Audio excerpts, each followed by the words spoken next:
Hello दोस्तों, कैसे हो सब। उम्मीद करते हैं सब ठीक ठाक होगे।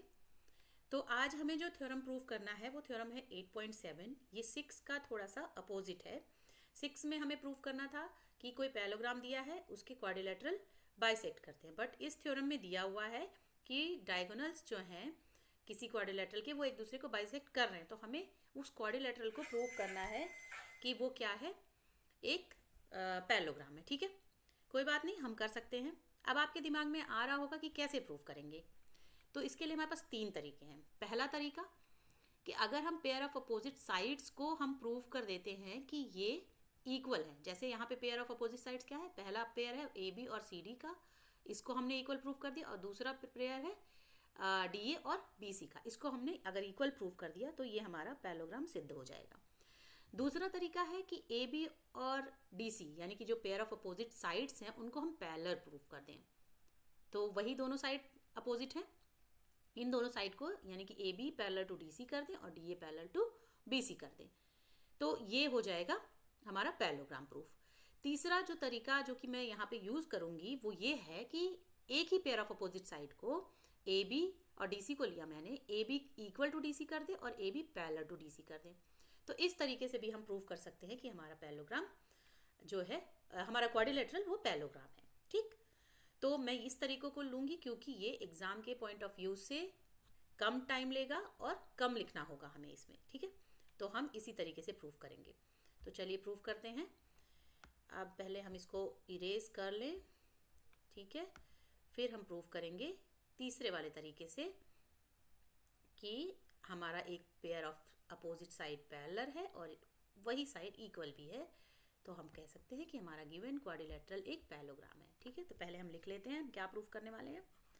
ए B is equal to D C and A B is again parallel to D C. ठीक है, ये दो चीज़ें हमें प्रूव करनी है।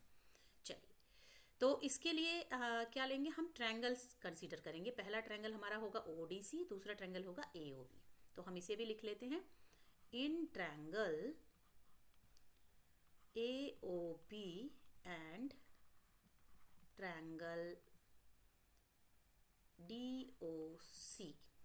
अब क्या क्या चीज़ें हम देख सकते हैं, क्योंकि ये गिवन है थ्योरम में कि ये बाइसेक्ट करने, तो ये पार्ट इस पार्ट के इक्वल हो जाएगा, ये पार्ट इस पार्ट के इक्वल हो जाएगा। तो हम लिख लेते हैं ओ ए is equal to O C.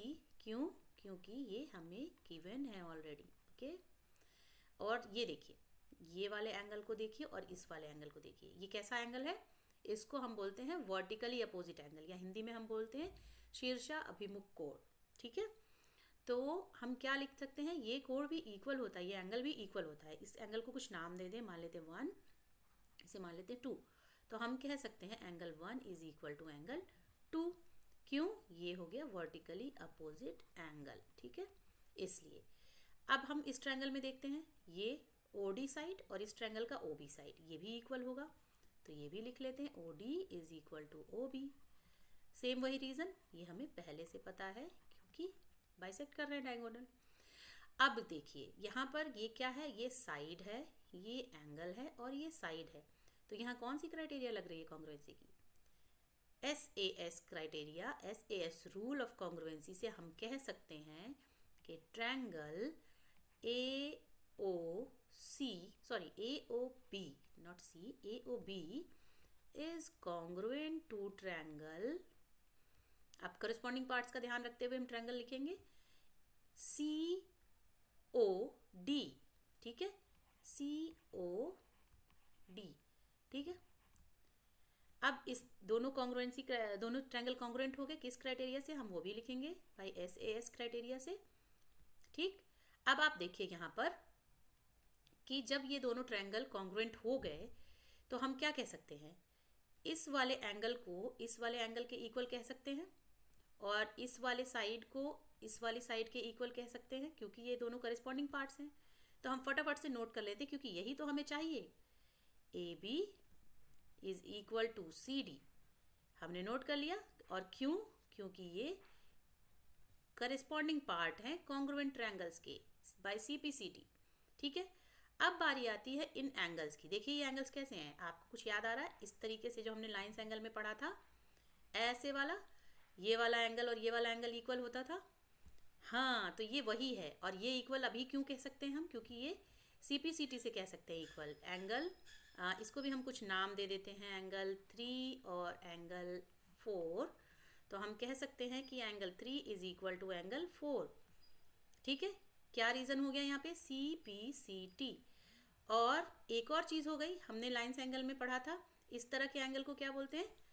Alternate interior angle. तो हम ये भी लिखेंगे,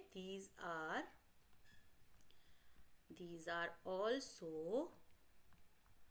alternate interior angles। ठीक है, अब ऐसा कब होता है कि ये इक्वल कब होते हैं? जब ये लाइंस पैरेलल होती हैं, ये आपको याद होगा।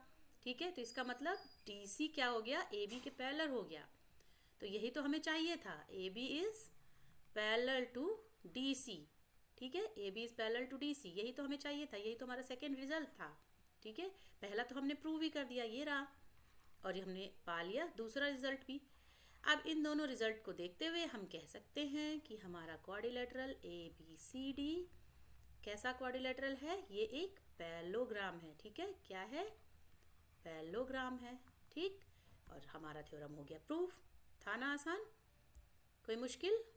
कोई मुश्किल नहीं होगी। ठीक है, अगर आपको कोई बात नहीं समझ आई तो आप कमेंट सेक्शन में मुझसे पूछ सकते हैं, मैं दोबारा से उसको क्लियर करने की कोशिश करूँगी। तब तक के लिए बाय।